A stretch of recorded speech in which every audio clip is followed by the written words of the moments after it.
Very logical evening, everyone. Welcome to G Quiz.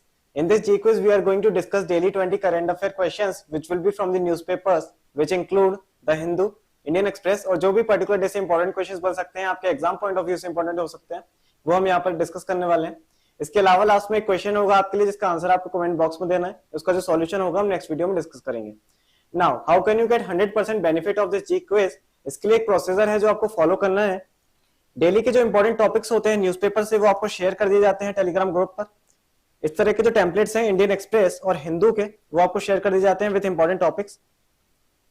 Telegram group से आप जुड़ सकते हैं via link in the description. वहां पर इन टॉपिक्स के टेम्पलेट जो आपको मिलते हैं, इन टॉपिक्स को आपको पढ़ना है, एनालाइज करना है. इसके बाद आपको ये क्वेश्चंस अटेम्प्ट करने हैं. इन क्वेश्चंस के साथ में जो भी एडिशनल इन्फॉर्मेशन बताई जा रही है वो आपको नोट डाउन करनी है. यदि ये प्रोसीजर आप फॉलो करते हैं, then you will get 100% benefit of this G quiz and you will be exam ready. तो चलिए स्टार्ट करते हैं आज के क्वेश्चंस के साथ में.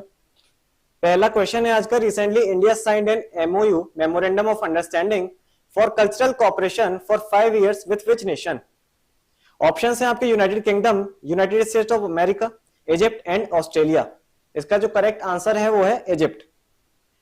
रिसेंटली इंडिया ने साइन किया है एक MOU, memorandum of understanding for the cultural cooperation with Egypt. Egypt के अभी जो प्रेसिडेंट थे अब्दे फतेह अल सीसी, जो कि चीफ गेस्ट थे रिपब्लिक डे के, इसी दौरान ये एमओयू जो है साइन किया गया है for cultural cooperation.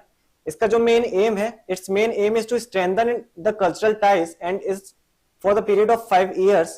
Under this MOU the exchange of cultural activities in the realm of music, dance, theatre and literature.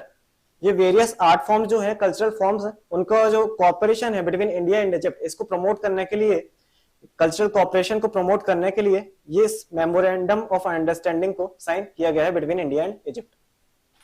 Next question है. Recently first survey of migrants started in which state? Options हैं Bihar, Jharkhand, Madhya Pradesh and Chhattisgarh. इसका जो correct answer है वो है Jharkhand. Recently Jharkhand में start हुआ है फर्स्ट सर्वे ऑफ माइग्रेंट्स. बात करें इसके मेजर पॉइंट्स की, तो this survey will be done in 11,000 houses across 24 districts of the state. Objective है इस जो सर्वे है, मेन ऑब्जेक्टिव है इसका, the objective of the survey is to create robust database of migrants and migration patterns in the state. The result of the survey will be used for state level policy making.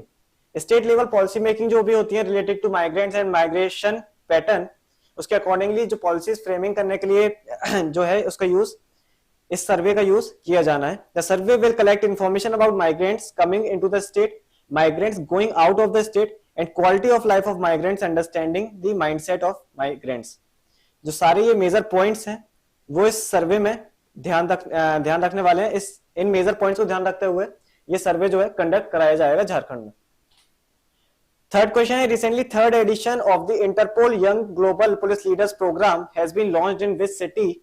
Options हैं Mumbai, New Delhi, Chennai and Varanasi. तो recently new Delhi में ये start हुआ था 25 जनवरी को. Interpol young global police leaders programme start हुआ था. थीम की बात करें, थीम थी इसकी ट्रस्ट. ट्रस्ट जो है थीम है इस प्रोग्राम की. बात करें इंटरपोल की, तो इसका फॉर्मेशन हुआ था 1923 में एंड इसका हेडक्वार्टर है लियोन, फ्रांस में.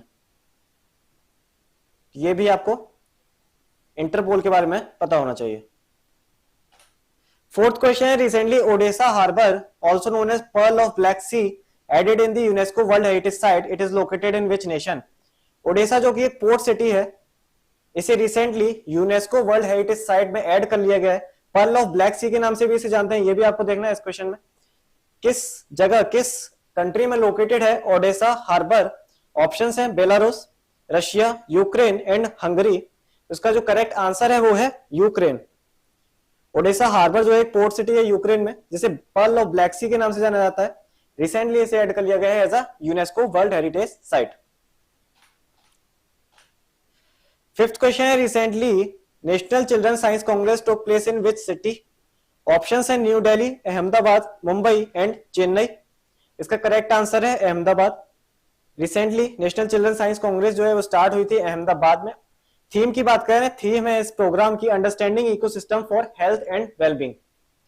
Understanding ecosystem for health and wellbeing इसकी थीम है. और कहां पर इसका ऑर्गेनाइजेशन किया गया है? तो अहमदाबाद, गुजरात में इसका ऑर्गेनाइजेशन किया गया है. सिक्स्थ क्वेश्चन है. रिसेंटली विच स्टेट और यूनियन टेरिटरी कंडक्टेड जीवन विद्या शिविर फॉर स्कूल टीचर्स? ऑप्शंस हैं आपके महाराष्ट्र, न्यू दिल्ली, उत्तर प्रदेश एंड केरला। तो रिसेंटली जीवन विद्या शिविर जो है वो स्टार्ट किया गया है न्यू दिल्ली में। न्यू दिल्ली में स्टार्ट किया गया है जीवन विद्या शिविर। 4000 अप्रोक्स टीचर्स जो है इसमें पार्टिसिपेट करने वाले हैं। जीवन विद्या शिविर is a coexistence workshop based on coexistential philosophy of the renowned philosopher A Nagraj. एक नागराज की जो फिलोसफी उस पर बेस्ड है ये प्रोग्राम। इसके अलावा द शिविर will help the teachers building their capacity to find those gaps present in the education system and fill them. तो मेजरली हम कह सकते हैं कि टीचर्स ट्रेनिंग प्रोग्राम है एक तरह का जीवन विद्या शिविर, जो कि न्यू दिल्ली में स्टार्ट किया गया रिसेंटली। 7th क्वेश्चन है recently who has become the brand ambassador of National Mineral Development Corporation. NMDC का ब्रांड एम्बेसडर किसे अपॉइंट कर दिया गया है रिसेंटली? ऑप्शंस है Saina Nehwal, Mirabai Chanu, Nikhat Zareen and Dutee Chand. Boxer player जो है निखत जरीन, उसे रिसेंटली अपॉइंट कर दिया गया है as a brand ambassador of NMDC. 8th question है which country will host the 15th BRICS summit in August 2023। Recently announce किया गया है कि 15th ब्रिक्स समिट जो है वो अगस्त 2023 में होना है। वेन्यू का क्या है इसका 15th ब्रिक्स समिट का? ऑप्शन है आपके Brazil, Russia, India and south Africa. तो रिसेंटली ये अनाउंस किया गया है कि साउथ अफ्रीका का जो डरबन सिटी है, डरबन सिटी में आपका ब्रिक्स का 15th समिट जो है वो होने वाली है। 9th क्वेश्चन है recently PM Modi launched 75 rupee coin on the 75th anniversary of. Options है NCC, national cadet corp, B option आप बीएसएफ रख सकते हैं, border security force, national service scheme and central reserve police force. इसका जो correct answer है वो है नेशनल कैडेट कॉर्प्स। एनसीसी की रिसेंटली 75th एनिवर्सरी थी जिस पर पीएम मोदी के द्वारा 75 रुपए का कॉइन लॉन्च किया गया है। एनसीसी के बारे में बात करें, एनसीसी का फॉर्मेशन हुआ था 1948 में। हेडक्वार्टर इसका है न्यू दिल्ली। एंड मोटो की बात करें तो यूनिटी एंड डिसिप्लिन एनसीसी का मोटो है। नेशनल कैडेट कॉर्प्स का मोटो है यूनिटी एंड डिसिप्लिन। हेडक्वार्टर है न्यू दिल्ली एंड इसका फॉर्मेशन हुआ था 1948 में। Which automobile corporation will use cow dung to power its CNG cars? Options हैं Tata motors, Hyundai motors, Mahindra and Mahindra, Suzuki motor corporation. इसका जो करेक्ट आंसर है वो है Suzuki motor corporation. Recently petroleum पर डिपेंडेंसी जो है बढ़ती जा रही है, इसी के लिए सुजुकी मोटर्स ने एक इनिशिएटिव जो है स्टार्ट किया है। काउ डंग को एज अ सीएनजी यूज करने वाले हैं कार्स में। काउ डंग के द्वारा पावर दी जाने वाली है कार्स में। तो ये जो इनिशिएटिव है वो सुजुकी मोटर्स कॉर्पोरेशन के द्वारा स्टार्ट किया गया है। Recently which state announced a new scheme Ladli Behna Yojana to provide 1000 per month to poor women. Ladli Behna Yojana किस स्टेट के द्वारा स्टार्ट किया गया है? ऑप्शंस हैं आपके उत्तर प्रदेश, मध्य प्रदेश, गुजरात एंड महाराष्ट्र। इसका करेक्ट आंसर है मध्य प्रदेश। रिसेंटली मध्य प्रदेश में स्टार्ट की गई है ये स्कीम। मध्य प्रदेश के सीएम जो है शिवराज सिंह चौहान, उनके द्वारा स्टार्ट की गई है लाडली बहना योजना। इसमें 1000 रुपीज पर मंथ जो है poor women below poverty line के अंडर आते हैं, उनको ये 1000 रुपीज पर मंथ दिया जाना है। 12,000 पर ईयर का जो है वो इन्वेस्टमेंट इसमें किया जाना है। 12,000 पर ईयर जो है देने वाले हैं ये महिलाओं को below poverty line. 12th question है recently Padma awards announced on the eve of republic day. President has approved conferment of how many Padma awards for this year. हर साल रिपब्लिक डे के दिन अनाउंस किए जाते हैं पद्म अवार्ड्स। इस साल कितने अवार्ड्स जो है अनाउंस किए गए हैं? ऑप्शंस है 106, 112, 118 एंड 129। इसका जो करेक्ट आंसर है वो है 106। 106 अवार्ड जो है वो अनाउंस किए गए हैं on the eve of republic day. इसके बारे में बात करें 106, तो 106 में जो डाइवर्सिफिकेशन है, पद्म विभूषण इसमें जो है वो 6 अवार्डीज हैं, पद्म भूषण है 9 अवार्डीज, इसके अलावा पद्मश्री जो है वो 91 अवार्डीज हैं। और यदि हम बात करें वुमेन की तो टोटल 19 वुमेन है जो कि पद्म अवार्डीज है इस साल। अगला क्वेश्चन है हमारा Padma Vibhushan highest civilian award of India after Bharat Ratna is not awarded to which of the following for the year 2023। इनमें से किसको अवार्ड नहीं किया गया है इस साल का पद्म विभूषण? ऑप्शन है आपके मुलायम सिंह यादव, बीवी दोषी, दिलीप महालनोबिस एंड दीपक धर। तो इसका जो करेक्ट आंसर है वो है दीपक धर। दीपक धर को पद्म विभूषण नहीं पद्म भूषण जो है वो अवार्ड किया गया है। इसके अलावा जो ऑप्शन हम देख रहे हैं मुलायम सिंह यादव, बीवी दोषी और दिलीप महालनोबिस, इनको पोस्टमसली ये अवार्ड जो है दिया जाना है। अदर अवार्डीज की बात करें तो जाकिर हुसैन जो है इन्हें आर्ट की फील्ड में ये अवार्ड मिलने वाला है, एस एम कृष्णा को पब्लिक अफेयर्स के लिए, और श्रीनिवास वर्धन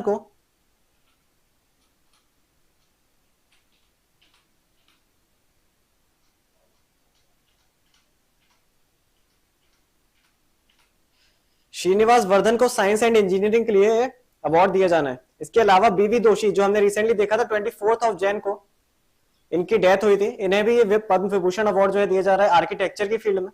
इसके अलावा दिलीप महालनोबिस को मेडिसिन के फील्ड में, एंड मुलायम सिंह यादव को पब्लिक अफेयर्स के लिए पद्म विभूषण जो है दिया जाना है। अगला क्वेश्चन है, Padma awards one of the highest civilian award of the country are conferred in 3 categories, namely Padma Vibhushan, Padma Bhushan and Padmashri. Padma awards were instituted in which year, किस ईयर पद्म अवार्ड जो है वो स्टार्ट किए गए थे?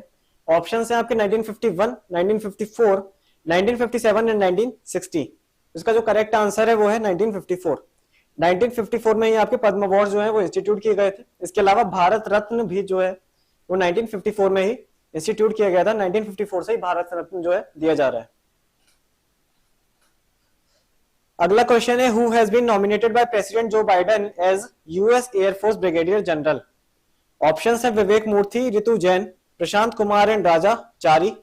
तो राजा चारी जो है इंडियन अमेरिकन, उन्हें रिसेंटली नॉमिनेट कर दिया गया है by president Joe Biden as US air force brigadier general. Next question है, recently who received sir Garfield Sobers trophy for the ICC men's cricketer of the year 2022? Cricket की सबसे बड़ी trophy होती है सर गारफील्ड सोबर्स ट्रॉफी, किसको दी गई है साल 2022 के लिए? ऑप्शन हैं आपके Ben Stokes, Shahid Afridi, Babar Azam and Virat Kohli. इसका जो करेक्ट आंसर है वो है बाबर आजम। रिसेंटली बाबर आजम को सर गारफील्ड सोबर ट्रॉफी जो है दी गई है फॉर द ईयर 2022। इसके अलावा कुछ और अवार्ड्स भी हैं। ICC T20 man cricketer of the year award जो है वो सूर्य कुमार यादव को दिया गया। ओडीआई अवार्ड जो है ODI man cricketer of the year वो बाबर आजम को ही मिला है, and test man cricketer of the year Ben Stokes को दिया गया है। गारफील्ड सोबर्स हमने देखा बाबर आजम को दिया गया है। और जो विमेन क्रिकेट का सबसे बड़ा अवार्ड होता है राफेल फिच अवार्ड, ये आपको नतालिया स्काइवर को, जो कि इंग्लैंड की प्लेयर है, इनको दिया गया है। 17th क्वेश्चन है, Andhra Pradesh CM Jagan Mohan Reddy announced new capital of Andhra Pradesh. What will be the new capital of Andhra प्रदेश?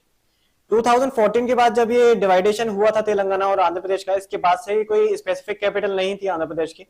तब से ही चल रहा था कि अमरावती या विशाखापट्टनम में से कोई एक कैपिटल बनने वाला है आंध्र प्रदेश का। बट जो अभी रिसेंटली अनाउंसमेंट किया गया है सीएम जो है आंध्र प्रदेश के जगन मोहन रेड्डी, उनके द्वारा अनाउंस किया गया है कि विशाखापट्टनम जो है कैपिटल होने वाली है आंध्र प्रदेश का। नेक्स्ट क्वेश्चन है, which contingent was declared the best marching contingent among CAPF और other auxiliary forces at this year's republic day parade? Options हैं BSF, CRPF, SSB and CISF. तो सीआरपीएफ जो है सेंट्रल रिजर्व पुलिस फोर्स, इसको जो है best marching contingent among CAPF और other auxiliary forces जो है वो अवार्ड किया गया है। कुछ और अवार्ड्स के बारे में बात करते हैं। ये तो हमने देखा best marching contingent among CAPF auxiliary forces offline जो है सीआरपीएफ को दिया गया है। और बात करें इसी की ऑनलाइन की, जो कि mygov.in पे इसका पोल किया गया था, उसको भी सीआरपीएफ ने ही जीता है। इसके अलावा best marching contingent among 3 services का जो अवार्ड है पंजाब रेजिमेंट को मिला है, और इसका ऑनलाइन जो प्लेटफॉर्म पर पोल हुआ था उसका इंडियन एयरफोर्स मार्चिंग कंटिंजेंट को अवार्ड किया गया है। नेक्स्ट क्वेश्चन है, which state won the best state और union territory tableau on the year on this republic day? Options हैं उत्तराखंड, उत्तर प्रदेश, महाराष्ट्र एंड गुजरात। इसका करेक्ट आंसर है उत्तराखंड। उत्तराखंड को बेस्ट टेबल्यू अवार्ड जो है दिया गया है ऑन दिस रिपब्लिक डे। इसके अलावा सेकंड पोजीशन पे था महाराष्ट्र एंड थर्ड पोजीशन पे था उत्तर प्रदेश। और best tableau of the ministries और डिपार्टमेंट्स की बात करें तो मिनिस्ट्री ऑफ ट्राइबल अफेयर्स का जो टेबल्यू था उसे बेस्ट टेबल्यू का अवार्ड दिया गया है। इसके अलावा ऑनलाइन प्लेटफॉर्म पर बात करें तो ऑनलाइन प्लेटफॉर्म पर गुजरात का टेबल्यू था, उसे बेस्ट टेबल्यू का अवार्ड मिला है, followed by Uttar Pradesh and Maharashtra. And इसके अलावा सेंट्रल मिनिस्ट्रीज के टेबल्यू में सीएपीएफ का जो टेबल्यू था उसे बेस्ट टेबल्यू का अवार्ड मिला गया है on the online platform. 20th question है, last question. The economic survey of India is an annual document released by finance ministry of Government of India. It will be presented by CEA, Chief Economic Advisor, on January 31. Who is the current Chief Economic Advisor of India? Option है आपके Krishnamurthy Subramanian Raghavan Srinivasan, V Anantha Nageswaran and none of the above. तो इसका जो correct answer है वो है V Anantha Nageswaran. Currently आपके जो चीफ इकोनॉमिक एडवाइजर हैं वो है V Anantha Nageswaran. Economic survey आज के दिन ही 31 जैन को पब्लिश होने वाला है। किसके द्वारा ये बनाया जाता है? तो फाइनेंस मिनिस्ट्री के अंतर्गत economic division of the department of economic affair जो होता है वो इसको बनाता है, इकोनॉमिक सर्वे को, under the supervision of chief economic advisor. Present भी चीफ इकोनॉमिक एडवाइजर के द्वारा ही किया जाता है। चीफ इकोनॉमिक एडवाइजर हमने देखा जो आपके वी अनंत नागेश्वरन है। इसके अलावा 1 फेब को बजट भी जो है हमारा आने वाला है। तो बजट और इकोनॉमिक सर्वे से जो भी क्वेश्चन है हम लेटर ऑन वीडियोस में डिस्कस करेंगे। कल का क्वेश्चन जो था आपका, space mission Juice to be launched in April 2023 is associated with which space agency. तो यूरोपियन स्पेस एजेंसी जो है वो लॉन्च करने वाली है जूस मिशन जुपिटर पर। ये आपको देखना है इस क्वेश्चन में। कल के लिए क्वेश्चन है आपके लिए, recently which nation one the hockey world cup 2023। Options हैं बेल्जियम, जर्मनी, अर्जेंटीना, ऑस्ट्रेलिया। इसका आंसर आपको कमेंट बॉक्स में देना है। जो भी आपको हॉकी वर्ल्ड कप के बारे में पता है उसके बारे में आपको कमेंट बॉक्स में लिखना है। मिलते हैं कल कुछ नए क्वेश्चंस के साथ में, तब तक पढ़ते रहिए। Enjoy your studies and stay tuned with the gear.